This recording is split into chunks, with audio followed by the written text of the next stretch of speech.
Hello guys, welcome back to my YouTube channel. പുതിയൊരു വീഡിയോയിലേക്ക് എല്ലാവർക്കും ഒരിക്കൽ കൂടി കൃത്യമായ സ്വാഗതം. ഞാനിപ്പോൾ ഉള്ളത് കന്യാകുമാരിയിലാണ്. കന്യാകുമാരിയിൽ ഞങ്ങൾ എടുത്ത റൂമിൻ്റെ മുമ്പിൽ നിന്നാണ് ഞാൻ ഇപ്പോൾ നിങ്ങളോട് സംസാരിച്ചുകൊണ്ടിരിക്കുന്നത്. എൻ്റെ കൂടുതൽ എൻ്റെ ഉറ്റ സുഹൃത്തായിട്ടുള്ള വികാസമാണ്. അപ്പോൾ നമ്മളിന്ന് കന്യാകുമാരി എക്സ്പ്ലോർ ചെയ്യാൻ പോവുകയാണ്. ആദ്യത്തെ ദിവസമാണ്. അപ്പോൾ ഗൈസ്, നമുക്ക് ഒരു ബൈക്ക് റെൻറ്റിന് കിട്ടിയിട്ടുണ്ട്. ഇതാണ് ബൈക്ക്, യമഹയുടെ ഫാസിനോ. അത്യാവശ്യം നല്ല മൈലേജുള്ള വണ്ടിയാണ്. അപ്പോൾ നമുക്കിവിടെ 500 രൂപയാണ് റെൻറ്റിന് അവർ ചോദിച്ചിട്ടുള്ളത്. അപ്പോൾ റെൻറ്റ് കൊടുക്കുന്ന ഷോപ്പുകളുടെയൊക്കെ നമ്പർ കാര്യങ്ങൾ ഞാൻ ഡിസ്ക്രിപ്ഷനിൽ കൊടുത്തേക്കാം. അപ്പോൾ ഈ വണ്ടി എടുത്ത് പോകാം. ഇവിടെ ഒരു ഹെൽമെറ്റ് മതി എന്നാണ് പറഞ്ഞത്, അവരെന്നെ പ്രൊവൈഡ് ചെയ്തിട്ടുണ്ട്. അപ്പോൾ ഇത്രയാണ് കാര്യങ്ങൾ. അതെന്തൊക്കെ ഞാൻ പോട്ടെ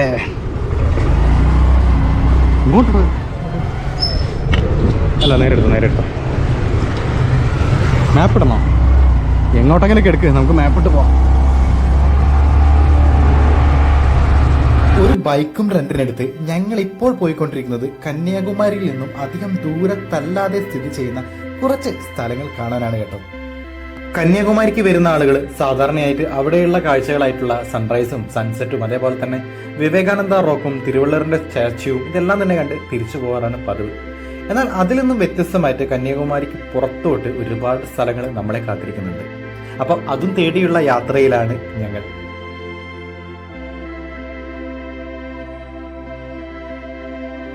ഞങ്ങൾ കാഴ്ചകൾ കാണാൻ വേണ്ടി വണ്ടി സൈഡാക്കിയ ആ ഒരു സ്ഥലത്തിന് തൊട്ടടുത്തായിട്ട് നമ്മുടെ ഇളനീരും നുങ്കും ഒക്കെ വെക്കുന്ന ഒരു ചേട്ടനുണ്ടായിരുന്നു. നന്നായിട്ട് ദാഹിക്കുന്നതുകൊണ്ട് ഇവിടുന്ന് ഒരു ഇളനീരും അതേപോലെ തന്നെ നുങ്കൊക്കെ വാങ്ങി കഴിച്ചതിന് ശേഷമാണ് ഞങ്ങൾ യാത്ര തുടർന്നത്. അപ്പോൾ നമ്മൾ ആദ്യം കാണാൻ പോകുന്ന സ്ഥലം എന്ന് പറയുന്നത് കന്യാകുമാരിയിൽ നിന്നും വെറും 30 കിലോമീറ്റർ ദൂരത്തിൽ മാത്രം സ്ഥിതി ചെയ്യുന്ന പത്മനാഭപുരം പാലസിലേക്കാണ്. നമ്മളങ്ങനെ പത്മനാഭപുരം പാലസിന്റെ മുന്നിലെത്തിയിരിക്കുകയാണ്. ഏകദേശം ഒരു മണിക്കൂർ എടുത്തു ഞങ്ങൾ ഇങ്ങോട്ട് എത്താൻ വേണ്ടിയിട്ട്. അപ്പോൾ ഇനി നേരെ അതിൻ്റെ ഉള്ളിൽ കയറണം. ബാക്കി വിശേഷങ്ങൾ നമുക്ക് മഴ ചയച്ച കാരണം കുറച്ച് ലേറ്റായി. കാരണം നമ്മൾ റെയിൻകോട്ടും കാര്യങ്ങളൊന്നും ഇല്ലല്ലോ, റെൻ്റ് ബൈക്കല്ലേ. അതുകൊണ്ട് തന്നെ കുറേ സ്ഥലത്ത് നിർത്തിയാണ് ഇവിടെ എത്തിയത്. അതുകൊണ്ട് കുറച്ച് ലേറ്റായി എടുത്തിട്ടുണ്ട്. അന്നപ്പോഴത്തെ ഇവിടെ ക്ലോസും ചെയ്തു.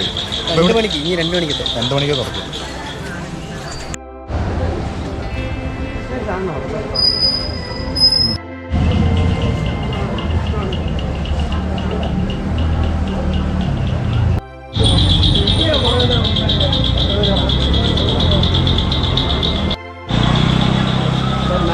അപ്പോൾ ഇവിടെ ഒരാൾക്ക് വരുന്ന എൻട്രി ഫീസ് എന്ന് പറയുന്നത് 35 രൂപയാണ്. ക്യാമറയും മറ്റും ഉണ്ടെങ്കിൽ 250 രൂപ എക്സ്ട്രാ കൊടുക്കണം. അതേപോലെ തന്നെ മൊബൈൽ ക്യാമറയിൽ ഫോട്ടോസ് എടുക്കാൻ വേണ്ടി 10 രൂപയും അഡീഷണൽ ആയിട്ട് കൊടുക്കണം. അപ്പോൾ ഈ ഒരു ഗേറ്റ് തുറന്ന് മുന്നോട്ട് പോകുമ്പോൾ നമ്മൾ ആദ്യം തന്നെ കാണുന്ന കാഴ്ച എന്ന് പറയുന്നത് ഇവിടുത്തെ ഒരു പൂമുഖമാണ്. പൂമുഖം എന്ന് തന്നെയാണോ ഇതിനെ വിളിക്കുക എന്നെനിക്കറിയില്ല. 16-ാം നൂറ്റാണ്ടിൽ ഇരവിവർമ്മ കുലശേഖര പെരുമാളാണ് ഈ ഒരു പത്മനാഭപുരം പാലസിന്റെ നിർമ്മാണത്തിന് തുടക്കം കുറിച്ചത്. തുടർന്ന് വന്ന ഭരണാധികാരികൾ പല കാലങ്ങളായിട്ട് ഇതിനോട് പല മാറ്റങ്ങളും ചേർക്കുകയുണ്ടായി. എന്നാൽ 150 വർഷങ്ങൾക്ക് ശേഷം ആധുനിക തിരുവിതാംകൂറിന്റെ ശില്പി എന്ന് അറിയപ്പെടുന്ന ശ്രീ അനിയം തിരുനാൾ മാർത്താണ്ഡവർമ്മയാണ് വലിയ മാറ്റങ്ങൾ വരുത്തി കൊട്ടാരം മൂടി പിടിപ്പിച്ചത്. പ്രാദേശികമായി ലഭ്യമായിട്ടുള്ള കല്ലുകളും മറ്റും കൊണ്ട് പ്രാദേശികമായിട്ടുള്ള ശൈലിയിൽ തന്നെയാണ് ഈ ഒരു കൊട്ടാരം നിർമ്മിച്ചെടുത്തിരിക്കുന്നത്. അടുത്ത പ്രദേശങ്ങളിൽ നിന്നും കുഴിച്ചെടുത്ത കല്ലുകൾ കൊണ്ട് അടിത്തറയും തൂണുകളും നിർമ്മിച്ചു. ഇഷ്ടികയും കുമ്മായവും കൊണ്ട് ചുമരുകൾ ഉണ്ടാക്കിയിരുന്നു. അതേപോലെ തന്നെ ചില പ്രത്യേക പച്ചിലകളും കുമ്മായവും ചില രഹസ്യക്കൂട്ടുകളും ഒക്കെ ആയിട്ടാണ് ഇവിടുത്തെ തറ മിനുസപ്പെടുത്തിയിരിക്കുന്നത്. അതുകൊണ്ട് തന്നെ ഇതിൻ്റെ ഒരു ഫിനിഷിങ് വേറെ ലെവലാണ്. പിന്നെ ഇതിൻ്റെ ഉൾഭാഗത്ത് കയറിക്കഴിഞ്ഞാൽ നമുക്ക് കിട്ടുന്ന ഒരു പീസ് ഓഫ് മൈൻഡ് ഉണ്ട്. അത് ഒരു വല്ലാത്തൊരു എക്സ്പീരിയൻസ് ആണ്. കാരണം ഇതിൻ്റെ ഉള്ളിൽ വാസ്തുശാസ്ത്രത്തിൻ്റെ അല്ലെങ്കിൽ പണ്ടത്തെ തച്ചന്മാരുടെ ആശാരിമാരുടെയൊക്കെ ഒരു കഴിവ് എടുത്തു പറയുന്ന തരത്തിലാണ് ഇതിൻ്റെ നിർമ്മാണം എല്ലാം തന്നെ നടത്തിയിരിക്കുന്നത്. പൂർണ്ണമായിട്ടും തടി കൊണ്ടാണ് ഇവിടുത്തെ ഉൾഭാഗങ്ങളിൽ ഒരുവിധം ഭാഗങ്ങളും ഉരുപ്പടികളും എല്ലാം തന്നെ ഉണ്ടാക്കിയിരിക്കുന്നത്. കൊട്ടാര സമുച്ചയത്തിലെ എല്ലാ കെട്ടിടങ്ങളും ഏകദേശം 8ഓളം കൊട്ടാരങ്ങളുണ്ട് ഇതിനുള്ളിൽ. ഇവയെല്ലാം തമ്മിൽ കണക്ട് ചെയ്യുന്ന രീതിയിൽ മുറ്റങ്ങളും നടുമുറ്റങ്ങളും ഒക്കെ ഇവിടെ ഉണ്ട് കേട്ടോ. ആവശ്യത്തിന് വെളിച്ചം വരാൻ വേണ്ടിയിട്ട് നമ്മുടെ 4 കെട്ടിനകത്തുള്ള നടുമുറ്റങ്ങളും അതേപോലെ തന്നെ കിളിക്കൂടുകളും എല്ലാം തന്നെ ഈ ഒരു കൊട്ടാരത്തിൻ്റെ വളരെ വലിയ പ്രത്യേകതയാണ്. പിന്നെ നമ്മളെ കാണിക്കാത്ത ഒരുപാട് രഹസ്യ കാര്യങ്ങൾ ഇവിടെയുണ്ട്. അതിലൊന്നാണ് ഇവിടുത്തെ ആയുധപ്പുരയിൽ നിന്നും പുറത്തോട്ട് ഉദയഗിരി കോട്ട വരെ എത്തുന്ന ഒരു തുരങ്കപാത ഇവിടെയുണ്ട്. അതുപോലെ തന്നെ ഏറ്റവും മുകളിലായിട്ട് രാജാവിൻ്റെ മുറിക്ക് മുകളിലായിട്ട് നമുക്ക് കാണാൻ സാധിക്കാത്ത ഒരു സംഭവം അവിടെയുണ്ട്. അങ്ങനെ ഒരുപാട് എന്താ പറയുക സീക്രട്ടുള്ള കാര്യങ്ങളും ഉൾക്കൊള്ളുന്ന ഒരു സംഭവം കൂടിയാണ് ഈ ഒരു പത്മനാഭപുരം പാലസ് എന്ന് പറയുന്നത്. അപ്പോൾ ഇതിൻ്റെ ഉള്ളിൽ എനിക്ക് ക്യാമറ എടുത്ത് കാണിച്ചു തരാനുള്ള പരിമിതികൾ ഒരുപാടുണ്ടായിരുന്നു. അതുകൊണ്ട് തന്നെ ഒരുപാട് വിഷ്വൽസ് ഒന്നും കാണിച്ചു തരാൻ പറ്റിയിട്ടില്ല.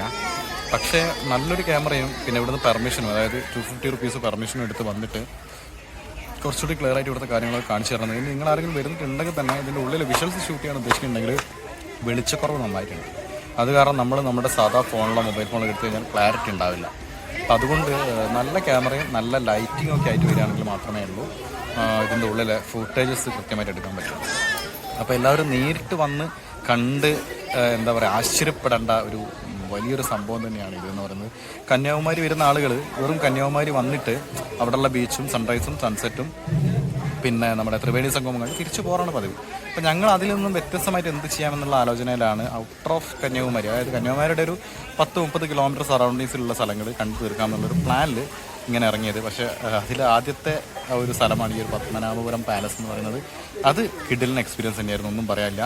100% ഞാൻ സജസ്റ്റ് ചെയ്യും. നിങ്ങൾ എല്ലാവരും, നമ്മൾ മലയാളികൾ കാണേണ്ട ഒരു സംഭവം തന്നെ. കാരണം കേരളീയ വാസ്തുകലയുടെ ഉത്തമ ഉദാഹരണം, പണ്ടത്തെ രാജകീയ രാജപരമ്പരയുടെയും രാജവംശത്തിൻ്റെയും ഒക്കെ വല്ലാത്തൊരു ഫീല് നമുക്ക് ഇവിടെ വരുമ്പോൾ കിട്ടും.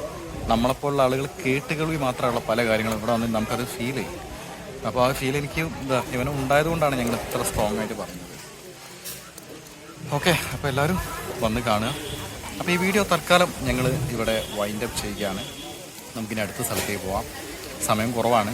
അപ്പോൾ ഇതിന് തന്നെ ഞങ്ങൾ കുറഞ്ഞ സമയം കൊണ്ട് കണ്ടു തീർക്കാം, ഒരു മ്യൂസിയം കണ്ടു തീർക്കും പോലെ കണ്ടു തീർക്കാമെന്ന് വിചാരിച്ചിരുന്നു. പക്ഷേ സമയം ഒരുപാട് എടുത്തു കണ്ടു തീർക്കാൻ തന്നെ.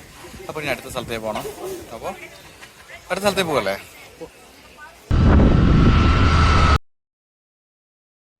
അപ്പോൾ അടുത്തതായിട്ട് നമ്മൾ കാണാൻ പോകുന്ന സ്ഥലം എന്ന് പറയുന്നത് ഒരു ഫോർട്ടിലേക്കാണ്. അതായത് കടലിനോട് ചേർന്ന് കിടക്കുന്ന ഒരു കോട്ട, വട്ടക്കോട്ട എന്നാണ് ഇതിൻ്റെ പേര്. ഇവിടുത്തെ ടിക്കറ്റ് ചാർജ് വരുന്നത് ഒരാൾക്ക് 25 രൂപ മാത്രമാണ്. രാവിലെ 8 മണി മുതൽ വൈകിട്ട് 5 മണി വരെയാണ് ഓപ്പണിംഗ് ടൈം വരുന്നത്. ടിക്കറ്റ് എടുത്ത് മുന്നോട്ട് പോകുമ്പോൾ വലിയൊരു കോട്ടവാതിൽ കടന്നു വേണം നമുക്കിതിൻ്റെ ഉള്ളിലോട്ട് പ്രവേശിക്കാൻ. ഹലോ ഗൈസ്, നമ്മളിപ്പോൾ ഉള്ളത് വട്ടക്കോട്ടയുടെ ഉള്ളിലാണ്. അപ്പോൾ ഇത് 18-ാം നൂറ്റാണ്ടിൽ ഡച്ചുകാർ നിർമ്മിച്ച ഒരു വൃത്താകൃതിയുള്ള ഒരു കോട്ടയാണ്, അവരുടെ ഡിഫൻസിനും മറ്റുമായിട്ട്. അപ്പോൾ ഇതിൻ്റെ ഉള്ളിൽ വളരെ കാം ആൻഡ് ക്വയറ്റ് ആയിട്ടുള്ള അന്തരീക്ഷമാണ്. ആളുകൾ വളരെ കുറവാണ്.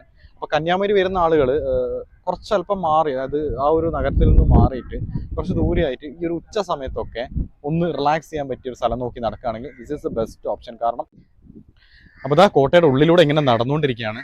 നമുക്ക് ഇവിടെ ഒരു പുൽത്തകടി പോലുള്ളൊരു മൈതാനം പോലുള്ളൊരു സെറ്റപ്പ് കൂടെ കാണാൻ സാധിക്കുന്നുണ്ട്. കോഴിക്കോടുള്ള മാനാഞ്ചിറ, പിന്നെ നമ്മുടെ തൃശ്ശൂരുള്ള തൃശ്ശൂരുള്ള ആ ഒരു മൈതാനത്തിൻ്റെ പേരെന്തായിരുന്നു, തേക്കിൻകാട് മൈതാനം. അങ്ങനെയുള്ളൊക്കെയുള്ള നമുക്ക് ഇരിക്കാൻ പറ്റുന്ന ഒരു സെറ്റപ്പ് ഇവിടെ ഉണ്ട്. ഏകദേശം നമ്മുടെ ആ ഒരു കേരളത്തിൻ്റെ ആ ഒരു പ്രതീതി ഒരു തോന്നിപ്പിക്കുന്ന രീതിയിലുള്ള ഒരു സംഭവമൊക്കെ ഇവിടെ ഉണ്ട്. ഭയങ്കര കാമൻ പറ്റും, ഒന്നും പറയാനില്ല. കണ്ടില്ലേ, ഞാൻ ഇപ്പോൾ മിണ്ടായിരിക്കുകയാണെങ്കിൽ കുറച്ച് കാക്കകളുടെ സൗണ്ട് അല്ലാതെ വേറെ സൗണ്ടുകളൊന്നും ഇവിടെ നമുക്ക് കേൾക്കാനില്ല. അതായത് ആളുകളുടെ ഒരു റഷ് തീരെ ഇല്ല എന്ന് വേണേൽ പറയാം. എന്നിരുന്നാൽ കൂടി വളരെ നല്ലൊരു സ്ഥലമായിട്ട് എനിക്ക് തോന്നുന്നു. ഞങ്ങൾ കയറി തുടങ്ങിയിട്ടേ ഉള്ളൂ. ഇതിൻ്റെ മുകളിലോട്ട് കയറിക്കൊണ്ടിരിക്കുകയാണ്. ഈ സ്റ്റെപ്പുകൾ കയറിക്കൊണ്ടിരിക്കുകയാണ്. അത് കയറി മുകളിൽ എത്തിക്കഴിഞ്ഞാൽ അവിടുത്തെ വ്യൂ എന്താണെന്ന് നോക്കാം. ഇവിടുന്ന് കടലിൻ്റെ വ്യൂ വളരെ നന്നായിട്ട് കാണാൻ സാധിക്കുമെന്നാണ് ആ ഈ ഒരു ചേട്ടൻ പറഞ്ഞിട്ടുള്ളത്. അറിയില്ല, പോയി നോക്കാം.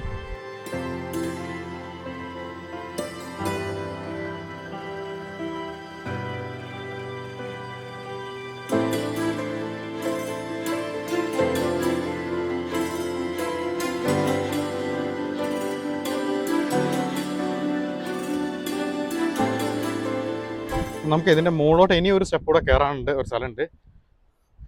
വികാസൊക്കെ നേരത്തെ മുകളിൽ പോയി. ഇവിടെ നല്ല പുറത്ത് നന്നായിട്ട് ഇവിടെ കടല് കറക്റ്റ് ആയിട്ട് കാണാനായിട്ട് പറ്റും. ലോങ് വ്യൂ ആയിരിക്കും അല്ലേ? ലോങ് വ്യൂ ആയിട്ട് നമ്മള് മുകളിലോട്ട് കയറിക്കൊണ്ടിരിക്കുകയാണ്. എന്ത് മുകളിൽ ഏറ്റവും ടോപ്പത്തെ ലെയറാണിത്. 3 ലെയർ ആയിട്ട് കേട്ടുള്ളത്. ഇതിന് താഴെ ഗ്രൗണ്ടും കാര്യങ്ങളും, പിന്നെ അതിന്റെ മുകളിൽ ഒരു ലെയർ, ഒരു കേക്ക് ഉണ്ടാക്കി വെച്ച പോലെ ഉണ്ട്. ഇത് പറ്റും ടോപ്പുള്ള ലെവലാണ്. ഇവിടെ അത്യാവശ്യം നല്ല സ്പീഷ്യസ് ആണ് സ്ഥലം. നല്ല അടിപൊളി കിടിലം വെച്ച സ്ഥലം എന്ന് വേണമെങ്കിൽ പറയാം.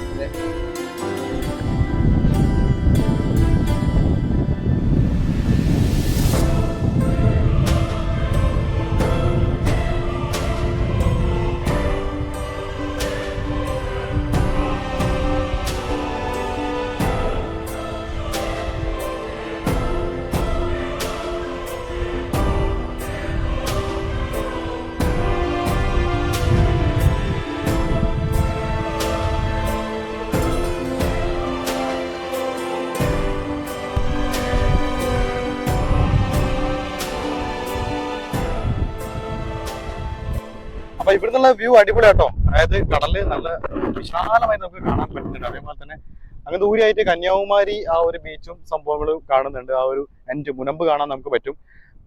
അതേപോലെ ഈ സൈഡ് കാണാം. ഇത് ആക്ച്വലി ബംഗാൾ ഉൾക്കടലാട്ടോ ഈ കാണുന്നത്.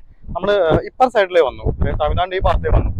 പിന്നെ അങ്ങ് ദൂരെയായിട്ട് കാണുന്നുണ്ടോ എന്ന് എനിക്കറിയില്ല. കുറെ ദൂരെയായിട്ട് വലിയ കാറ്റാടിപ്പാടങ്ങൾ കാണാൻ സാധിക്കും. ഞാനൊന്ന് ക്യാമറ സൂം ചെയ്ത് കാണിച്ചു തരാം കേട്ടോ.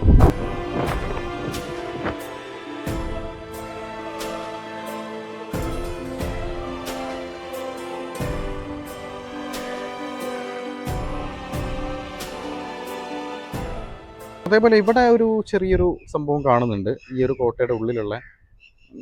ഇതെന്താണെന്ന് മനസ്സിലാവുന്നില്ല. അറിയുന്നവരുണ്ടെങ്കിൽ കമൻറ്റ് ചെയ്തേ കേട്ടോ. എനിക്ക് തോന്നുന്നു ചിലപ്പോൾ അന്നത്തെ കാലത്ത് പടയാളികൾക്ക് ഇൻസ്ട്രക്ഷൻ കൊടുക്കാൻ വേണ്ടി ചിലപ്പോൾ ഇതിൻ്റെ മുകളിൽ കയറി നിന്നിട്ട് ഇതിൻ്റെ പ്രധാനപ്പെട്ട സൈന്യാധിപന്മാർ ഒരു പക്ഷേ നിർദ്ദേശങ്ങൾ കൊടുക്കുന്നതായിരിക്കാം. ഇവിടെ ആയിരിക്കാം ചിലപ്പോൾ അവർ അണിനിരക്കുന്നത്, യുദ്ധ പോരാളികൾ അണിനിരക്കുന്നത്. പിന്നെ ഇതിൻ്റെ നടുക്കായിട്ടൊരു കുളം കാണുന്നുണ്ട്. അങ്ങനെ മൊത്തത്തിൽ ഒരു അടിപൊളി സ്ഥലമാണിത്. ഒരു വട്ടക്കോട്ട എന്നാണ് വിളിക്കുന്നതെങ്കിലും ഇത് ആക്ച്വലി ഒരു സ്ക്വയർ കോട്ടയാണ് കേട്ടോ. കാരണം ഇതൊരു സ്ക്വയറാണ്. പിന്നെ അവിടെ ഒരു ചെറിയൊരു വട്ടത്തിലുള്ള ഒരു സംഭവമുണ്ട്. അതിലേക്കൊന്നും നമ്മൾ കൂടുതൽ കിടക്കണ്ട. എന്താ